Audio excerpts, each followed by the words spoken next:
Hello guys, ang video natin for today ay ito, car detailing inside. Ito, tingnan nyo ang kaibaan, oh. Ang natapos saka hindi natapos. Yun, oh.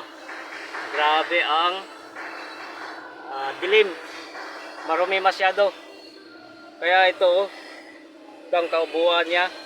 Tingnan nyo itong natapos. Ayun, pumuti kagad. Kaya kung kayo ay naninigarilyo o talagang luma na ang yung car sa loob, ay pag pinadetailing nyo ay makita yung malaking kaibaan. Tignan nyo ito, oh. Oh, ito ang natapos, ito ang hindi pa natapos. Tignan nyo, oh. Grabe. Pumuti kaagad yung natapos. So kung mayroon man kayong sasakyan na ganito, kung gusto nyo ipadetailing, contact at mag-comment lang kayo sa baba. Parang ma-assist kayo kung saan kayo shop mapupunta. Doon o dito ay dito sa amin ay sure. Ito, ganito ang resulta pag na-detailing ang car inside. Ito, tignan nyo, grabe cut.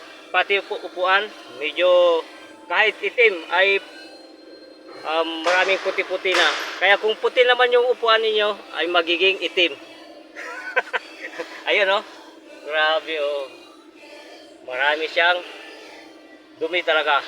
Kaya ito, kung gusto niyo maging ganito ang yung sasakyan, kung itim o puti man sa taas at itim ang yung sasakyan, ganito ang resulta niya, oh. Pero dito sa baba hindi pa natatapos.